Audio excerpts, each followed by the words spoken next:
Assalamualaikum warahmatullahi wabarakatuh. Hai nanda-nanda hebat, semangat belajar menuju kesuksesan.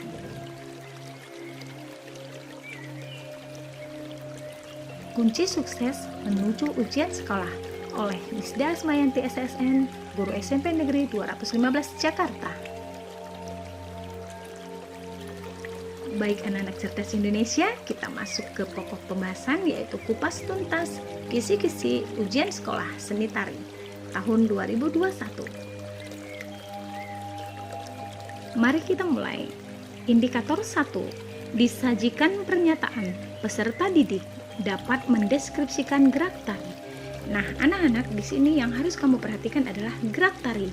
Berarti kita harus mengerti atau paham terhadap apa itu gerak tari. Ya, gerak tari adalah segala bentuk aktivitas gerak manusia saat sedang menari atau gerak dari seluruh anggota tubuh yang sudah diperhalus dari gerak sehari-hari. Baik, kita masuk ke indikator kedua. Disajikan tabel macam-macam bentuk iringan tari. Peserta didik dapat menentukan iringan tari, bentuk internal dan eksternal. Nah, pada soal biasanya akan ada tabel yang berisikan tentang musik dan tarian, serta jenis musik. Nah, nanti kamu harus perhatikan musik dan tarinya kira-kira sesuai enggak. Dan apakah jenis musik itu internal atau eksternal. Nah, di sini ketelitian dan kejelian kamu yang diharapkan. Baik anak-anak, kita masuk ke indikator 3. Disajikan 4 gambar gerak tari. Peserta didik dapat membaca gambar gerak tari berdasarkan level. Nah, biasanya pada soal akan tercantum gambar tari di atas panggung dan dengan berbagai macam level. Kamu akan diminta untuk membaca tentang gerak tari atau tentang level yang ada pada gambar. Apakah itu levelnya tinggi, sedang, atau rendah? Kita lanjut ke indikator 4. Disajikan 2 gambar gerak tari. Peserta didik dapat membedakan gerak tari sesuai level. Nah, pada soal pasti nanti akan ada tampil 2 gambar, yaitu 2 gambar dengan 2 level. Nah, untuk kamu ketahui bahwasanya level tinggi adalah penari melakukan gerakan melompat atau melayang. Level sedang, penari melakukan gerakan berdiri atau melutut. Nah, level rendah, penari melakukan gerakan tiduran sehingga seluruh badan menempel pada lantai. Selanjutnya kita masuk indikator 5. Disajikan pernyataan tentang keunikan gerak tari. Peserta didik dapat mengidentifikasi tata rias dan tata busana gerak tari tradisional. Nah, biasanya pada soal ada pernyataan, ya pernyataan itu bermacam-macam, intinya bagaimana kamu bisa melihat keunikan tari tersebut. Contohnya, Bali merupakan daerah yang sangat dikenal dengan tari, karena tari bagi masyarakat Bali menjadi media dalam beribadah. Riasan mata membuat lirikan mata jadi tambah tajam, dan busana yang khas dengan warna emas serta menggunakan lilitan kain yang panjang menambah daya tarik bagi penikmatnya. Biasanya akan timbul pertanyaan, berdasarkan pernyataan di atas, maka keunikan dari gerak tari Bali adalah. Nah, kira-kira di multiple choice-nya nanti kamu bisa memilih mana yang tepat berdasarkan pernyataan. Demikian. Baik anak-anak, selanjutnya kita masuk indikator 6. Disajikan 4 gambar tari, peserta didik dapat menunjukkan jenis properti yang digunakan dalam tari. Nah, anak-anak, biasanya pada soal kita menemukan gambar tari dengan menggunakan berbagai macam properti.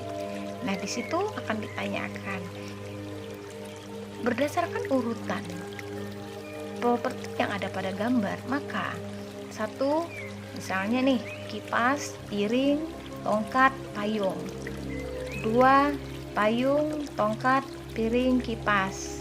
3, piring, tongkat, payung, kipas, dan sebagainya. Jadi kita melihat berdasarkan urutan yang benar itu sesuai dengan gambar yang tertera pada soal. Baik anak-anak cerdas Indonesia, kita lanjut ke indikator 7. Disajikan tabel nama tari dan bentuk iringan. Peserta didik dapat menentukan jenis tari tradisional yang menggunakan musik internal. Nah, anak-anak pada gambar nanti akan ada tabel. Nah, di tabel itu akan ada musik iringan tari dan nama tari. Nah, di sini kita harus cermat bahwasanya apa itu internal dan apa itu eksternal. Nah, kalau internal adalah alat musik atau musik yang lahir dari tubuh penari itu sendiri. Tapi musik eksternal adalah musik yang lahir dari luar diri penari itu sendiri. Nah, kita bisa lihat di tabel. Contohnya internal, di sini ada tari kecak dan tari saman. Nah, itu internal apa eksternal? Nah, jika itu internal berarti itu benar pasangannya. Nah, selanjutnya eksternal, tari piring dan tari kecak. Nah, kecaknya tidak ada eksternal, dia internal. Sekarang piring benar eksternal. Nah, berarti itu tidak benar. Nah, selanjutnya misalnya tari saman dan tari randai. Nah, ini benar nggak internal? Saman internal, randai juga internal. Nah, berarti ini benar. Jadi biasanya di dalam multiple choice-nya akan membuat 2. Yang benar adalah 1 dan 3. Seperti itu. Nah, mari kita lihat indikator 8. Disajikan 5 ciri-ciri tari. Peserta didik dapat mengidentifikasi ciri penyajian tari tradisional. Nah, di sini kata kuncinya adalah penyajian. Biasanya akan diberi pernyataan. Contoh, ditarikan oleh 1 orang penari. 2, ditarikan oleh banyak orang atau lebih dari 2 orang penari. 3, tari yang memiliki gerak saling interaksi dan merupakan kesatuan yang utuh, tidak dapat dipisahkan. 4, tari yang memiliki prinsip adanya gerak tari saling mengisi. 5, tari yang koreografinya dibuat dan ditarikan untuk 1 orang penari. Biasanya ada soal akan timbul pertanyaan berdasarkan pernyataan di atas yang termasuk pada ciri-ciri tari tunggal dan tari kelompok adalah. Nah, kamu tinggal melihat pernyataan-pernyataan yang ada, mana yang pas dan mana yang sesuai. Anak-anak hebat Indonesia, selanjutnya kita masuk ke indikator 9. Disajikan gambar pola lantai tari. Peserta didik dapat menerapkan pola lantai garis lurus tari tradisional. Nah, pada soal biasanya akan terlihat gambar pola lantai. Apakah itu pola lantainya garis lurus ataupun garis lengkung? Nah, kamu sudah tahu bahwasanya pola lantai itu adalah garis yang dilalui oleh penari di atas pentas. Anak-anak, biasanya pada soal akan disajikan gambar orang yang sedang menari. Nah, kita disuruh mengamati gambar tersebut. Setelah itu, kita memilih bentuk pola yang mana yang tepat berdasarkan gambar tari yang disajikan. Baik anak-anak hebat, kita lanjut ke indikator 10. Disajikan 2 gambar pola lantai tari. Peserta didik dapat membedakan kesan pola lantai berbentuk lurus dan berbentuk lengkung. Jadi anak-anak, pada indikator 10, kata kuncinya adalah kesan yang ditimbulkan dari pola lantai. Seperti yang kita ketahui, pola lantai itu hanya ada 2, yaitu garis lurus dan garis lengkung. Kesan yang ditimbulkan oleh pola lantai garis lurus adalah sederhana dan kuat. Sedangkan kesan yang ditimbulkan oleh pola lantai garis lengkung adalah lemah dan lembut. Nah, dengan kamu memahami kesan pola lantai garis lurus dan garis lengkung, maka kamu pasti bisa mengerjakan soal tersebut. Selanjutnya kita ke indikator 11. Peserta didik dapat menjelaskan pengertian tari kreasi. Nah, kamu harus paham dulu pengertian tari kreasi. Ada yang berpola tradisi dan ada yang berpola non-tradisi. Seperti berikut, tarian yang lepas dari standar tari yang baku atau kombinasi dari tarian-tarian lain. Nah, ini termasuk pengertian dari tari kreasi berpola non-tradisi. Nah, tinggal kamu melihat soalnya. Yang diminta itu pengertian tari kreasi berpola non-tradisi atau tari kreasi yang berpolakan tradisi. Anak-anak hebat, kita ke indikator 12. Disajikan pernyataan, peserta didik dapat mengidentifikasi jenis tari kreasi berpola tradisi. Nah, kuncinya adalah berpola tradisi. Jadi kamu harus hafal dulu pola tradisi, tari kreasi berpola tradisi itu apa? Tari kreasi berpola non tradisi itu apa? Mari kita lihat apa itu tari kreasi berpola tradisi. Nah, tari kreasi berpola tradisi adalah tari baru yang mengandung unsur-unsur tradisi seperti pakaian, rias, musik, dan teknik pementasannya masih berpijak pada kaidah-kaidah tradisi. Nah, jadi kamu tinggal baca soalnya. Nah, yang dia minta apa? Kalau yang diminta berpola tradisi, maka semuanya masih berbau tradisi. Unsur-unsurnya masih tradisi. Demikian. Masih semangat ya anak-anak?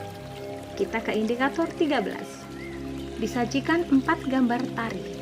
Peserta didik dapat menunjukkan contoh tari kreasi berpola non-tradisi. Baik, kata kuncinya lagi adalah berpola non-tradisi. Berarti dia sudah lepas dari tradisi. Kamu bisa lihat gambar pertama, itu masih terikat dengan tradisi. Ya, gambar kedua juga sama, masih balik. Gambar ketiga tari payung itu masih juga terikat dengan tradisi. Nah, gambar yang keempat adalah tarian yang modern atau tari kreasi yang sudah berpola non tradisi. Jadi sangat mudah. Nanti di saat soal yang kamu hadapi, kamu cari yang berbeda sendiri, yang sudah benar-benar lepas dari tradisi. Anak-anak hebat Indonesia, kita lanjut ke indikator 14. Disajikan tabel musik iringan tari. Peserta didik dapat mengklasifikasikan iringan tari kreasi. Nah, anak-anak hebat, yang harus kamu perhatikan adalah bentuk iringan tari kreasi. Nah, seperti yang kamu perhatikan pada tabel berikut. Jadi di sini bagaimana kita melihat itu musik iringan tarinya, tari kreasi yang berpola tradisi atau tidak. Jadi kalau masih berbau dengan tradisi atau dengan alat-alat musik tradisional, itu berarti dia termasuk tari kreasi yang berpolakan tradisi. Contohnya alat musik gambang kromong itu masih Betawi, rebab masih Betawi, gamelan itu bisa Jawa, talempong itu Minang, Sumatera Barat. Terus cecek ya dan tehyan itu masih Betawi. Jadi kamu tinggal melihat bentuk soalnya. Jika tarian itu adalah tarian yang sifatnya kreasi berpola tradisi, maka alat musiknya adalah salah satu di antara berikut ini. Baik anak-anak hebat Indonesia, kita masuk ke indikator 15. Disajikan 2 gambar tari. Peserta didik dapat menentukan properti tari kreasi berdasarkan iringan. Nah, biasanya pada soal akan disajikan gambar. Nah, kata kuncinya adalah properti. Berarti kita melihat properti apa yang digunakan pada gambar tarian tersebut. Ya, seperti contoh, ini adalah menggunakan properti tifa dan properti payung. Mari kita lanjut ke indikator 16. Disajikan tabel, peserta didik dapat menentukan jenis tata pentas tari kreasi. Ya, di sini berarti kata kuncinya adalah pentas yang biasanya ditarikan atau pentas yang biasanya dilakukan tempat penari itu menari. Nah, kamu sebaiknya menghafal tentang jenis-jenis pentas, misalnya pentas proscenium, pentas tapal kuda, pentas berbentuk arena. Nah, kamu hafal. Jadi pada tabel ini kamu bisa lihat ini pengertian dari pentas apakah dia, atau bagian-bagian dari tata pentas apakah itu, apakah dia proscenium, apakah arena.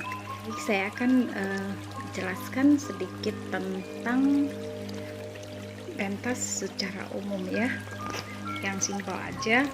Bahwasanya pentas proscenium itu adalah pentas yang hanya dapat dilihat dari satu arah. Jadi bentuk itu seperti bioskop.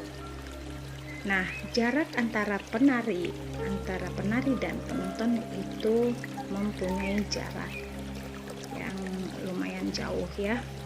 Terus pentas proscenium itu mempunyai wings kiri dan wings kanan. Jadi ini akan lebih membuat penari itu fokus ya, karena mereka tuh menari dan mereka hanya menjadi satu pusat perhatian, yaitu dari depan. Sedangkan pentas arena itu dapat dilihat dari berbagai arah. Jadi penampilan tari itu ada di tengah, dan di kelilingnya itu adalah penonton, jadi dia berbentuk lingkaran. Sedangkan pentas yang berbentuk tapal kuda itu berbentuk huruf U, jadi bisa dilihat dari depan dan kiri kanan. Baik anak-anak cerdas Indonesia, kita masuk ke indikator 17. Disajikan gambar tari, peserta didik dapat menentukan desain pola lantai tari kreasi.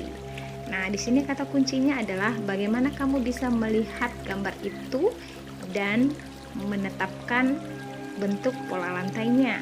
Jadi yang ditanyakan adalah pola lantai pada tarian tersebut. Ya, seperti contoh, ini adalah gambar tari Bali, yaitu tari massal yang menggunakan pola lantai garis lurus. Selanjutnya kita masuk ke indikator 18. Disajikan data, peserta didik dapat mengidentifikasi kesan pola lantai garis lurus pada tari kreasi. Nah, di sini kata kuncinya adalah kesan pola lantai yang ada pada gambar serta pada data yang dijelaskan tentang tarian tersebut, seperti contoh berikut.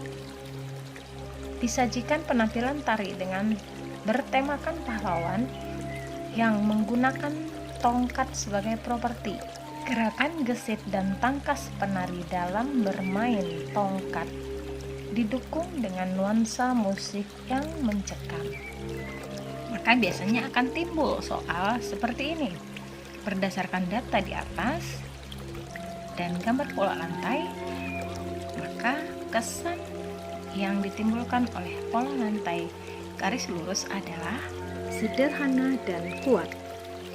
Baik anak-anak hebat, indikator yang ke-19 adalah disajikan pernyataan tari kreasi. Peserta didik dapat mengidentifikasi gerak tari kreasi berpola tradisi dan non-tradisi. Nah, yang harus kita perhatikan adalah tari kreasi berpola tradisi dan non-tradisi.